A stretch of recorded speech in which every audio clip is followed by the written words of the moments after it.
Muito bem. Continuando o estudo das limitações ao poder de tributar, nós vimos o princípio da anterioridade, que determina que o tributo só pode ser cobrado no exercício seguinte ao da publicação da lei que houver instituído ou aumentado, com as exceções que nós já vimos.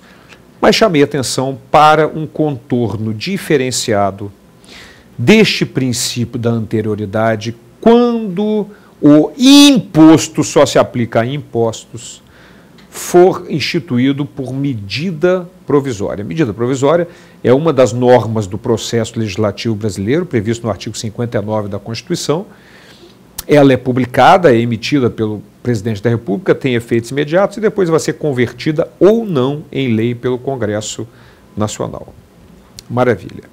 Então, o que determina o artigo 62 com relação a impostos instituídos por medida provisória? Artigo 62, parágrafo 2º, antes de olharmos, é sempre bom chamar a atenção que a palavra-chave do princípio da anterioridade é publicação. Se a lei foi publicada em um ano, eu já posso cobrar no exercício seguinte ao da publicação. Pode ser que ela nem tenha entrado em vigor ainda, não tem importância. Se foi publicada em um ano, no exercício seguinte eu já posso cobrar o tributo, desde que já esteja naturalmente em vigência. Mas, na MP, há a publicação da MP e depois a conversão em lei ou não dessa MP. Como é que fica essa questão, então, no que diz respeito a impostos? Vamos ver o artigo 62 e parágrafo 2º da Constituição Federal. O artigo 62 determina que, em caso de relevância e urgência, o presidente da República poderá adotar medidas provisórias com força de lei, devendo submetê-las de imediato ao Congresso Nacional. Maravilha! Mas o que determina o nosso parágrafo 2º do artigo 62? Medida provisória que implique instituição ou majoração de impostos,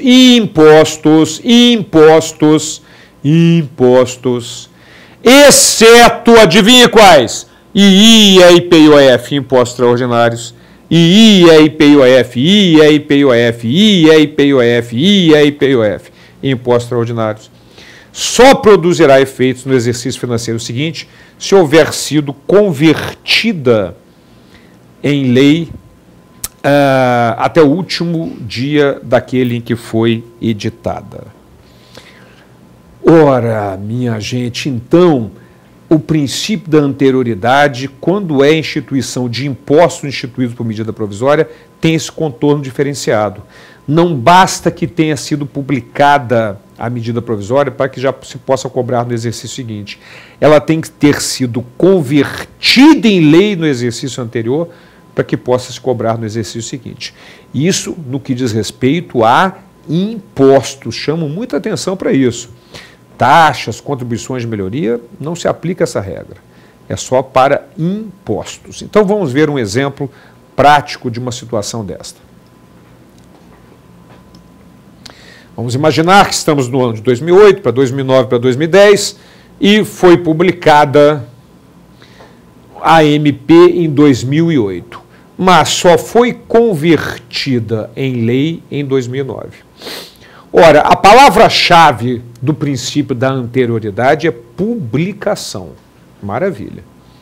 Mas nesse caso específico, em se tratando de impostos, a eficácia será no exercício seguinte ao da conversão em lei. Em se tratando de impostos, volto a insistir, olhando para essa mesma figura, em se tratando de taxas e contribuições de melhoria, não há necessidade de esperar 2010. Pode ser cobrado no exercício seguinte ao da publicação, logo no início de 2009. Ô Borba, e se não for convertido em lei depois? Decreto legislativo do Congresso Nacional vai determinar os efeitos dessa não conversão em lei com relação àqueles aqueles valores que já foram pagos antes. Mas o fato é que esta regra aplica-se tão somente a impostos instituídos por medida provisória e lembrar sempre das exceções. II, IPI-OF, II, IPI-OF, II, IPI-OF, II, IPI-OF e os impostos extraordinários. Muito bem. Mas já havíamos chamado a atenção que esse princípio da anterioridade dá uma segurança relativa ao contribuinte, para o efeito da não surpresa. Porque assegura a ele, contribuinte, que o tributo só pode ser cobrado no ano seguinte àquele em que foi publicada a lei que o instituiu ou aumentou. Mas vamos imaginar que essa lei tenha sido publicada no dia 31 de dezembro. Ora, pelo princípio da anterioridade, eu já posso cobrar dia 1º de janeiro. Mas aí o cara não adiantou nada do princípio, porque pegou o cara de surpresa. Lógico. E para evitar isso, a emenda constitucional 42 criou o denominado princípio da noventena. O que é o nosso princípio da noventena? Vamos olhar o texto constitucional, mas ele determina que só poderá ser cobrado o tributo desde que tenham transcorridos 90 dias da lei que os instituiu ou aumentou e desde que já esteja no exercício seguinte. Ou seja, na verdade, o princípio da noventena é uma soma do princípio da anterioridade, que tem que estar no exercício seguinte ou da publicação da lei, e do fato de ter que esperar 90 dias da data dessa publicação. É um somatório. Isso é o que determina o artigo 150, inciso 3º, a linha C da Constituição Federal, conforme a gente vai observar agora. Vamos lá. Sem prejuízo de outras garantias asseguradas ao contribuinte, é vedado aos estados, ao Distrito Federal e aos municípios cobrar tributos, a linha C, antes de decorridos 90 dias da data em que haja sido publicada a lei que os instituiu ou aumentou, observado o disposto na linha B, que é o princípio da anterioridade.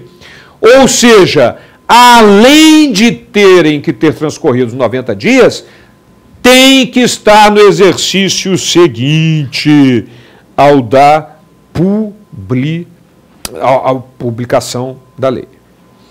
Então, conforme eu disse, o princípio da noventena é uma soma do princípio da anterioridade com o fato de ter que se observar esses 90 dias, mas volto a insistir, somente da lei que institui ou aumenta um tributo. Então vamos ver naquela nossa reta do tempo como é que fica essa questão do princípio da noventena. Se a lei foi publicada no final do ano de 2009, ela só terá eficácia 90 dias depois da data da publicação. Não é 90 dias a partir do primeiro dia do exercício seguinte, é 90 dias da data da publicação. Mas, infelizmente, o Borbinha está lembrando das exceções. Existem várias exceções. Tributos para os quais não há necessidade de que tenham transcorrido 90 dias da data da publicação da lei. Muito bem, estas exceções estão no artigo 150, parágrafo 1º da Constituição Federal. São elas: o II, o IE, o IR e o IOF. Tiraram o IPI, não sei porquê. O II, o IE, o IR e o IOF. Além disso, os impostos extraordinários, os empréstimos compulsórios, instituídos por calamidade pública, guerra externa ou sua iminência, e alteração da base de cálculo tanto do IPVA quanto do IPTU. Não é alteração de alíquota, é da base de cálculo. Então o governo lança uma tabela do IPVA, por exemplo, os veículos usados, ele lança dia 30 de dezembro, já pode cobrar no início, primeiro dia do exercício seguinte. Não há necessidade de esperar 90 dias. Portanto, alteração da base de cálculo. Então, agora nós vamos montar um esquema com as exceções do princípio da anterioridade e as exceções do princípio da noventena, para que a gente possa guardar, né, essa questão, porque se mistura um pouco as exceções. Então, vamos lá.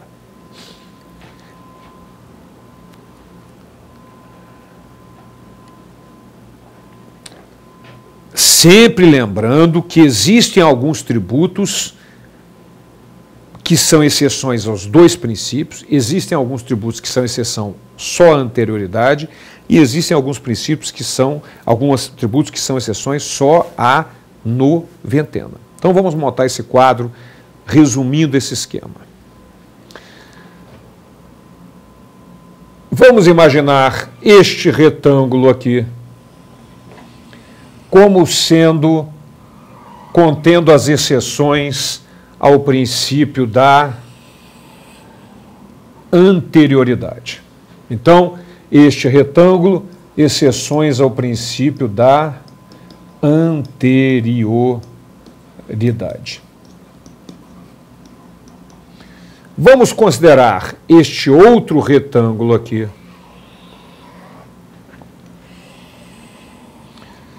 como contendo as exceções do princípio da noventena.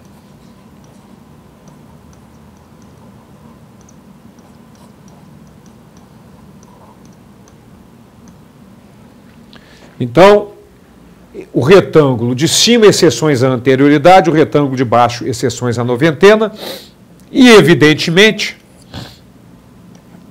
nesta interseção, exceções aos dois princípios.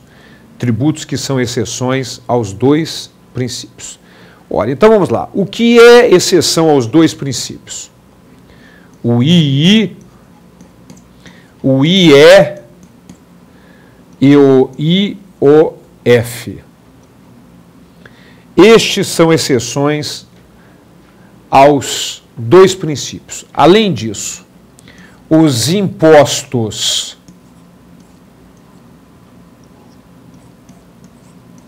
extraordinários,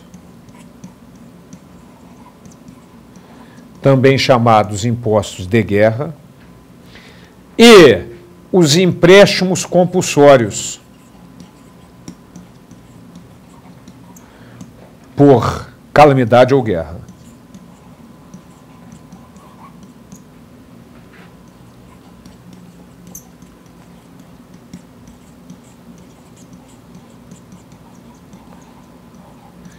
Estes são exceções aos dois princípios. Agora, o que é exceção ao princípio da anterioridade, mas não é exceção ao princípio da noventena? Então vamos lá. Primeiro, o IPI, as contribuições para a Seguridade Social,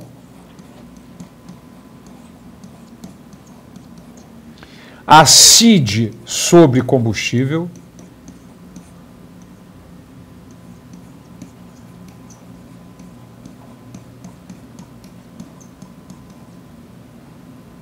a CID sobre combustível e o ICMS monofásico.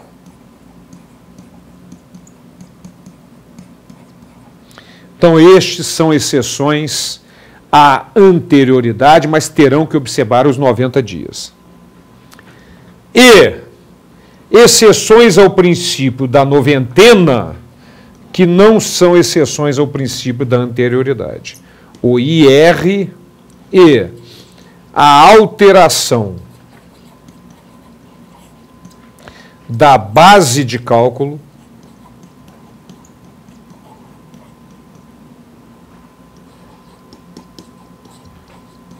do IPVA e IPTU. Então, aí está um quadro resumo das exceções à anterioridade e das exceções à noventena.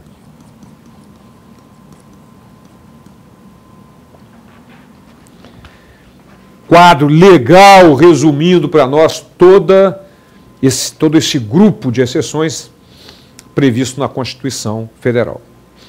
Muito bem, então, paramos aqui nessa aula com as limitações e na próxima aula continuamos esse assunto da maior importância, que são as limitações constitucionais ao poder de tributar.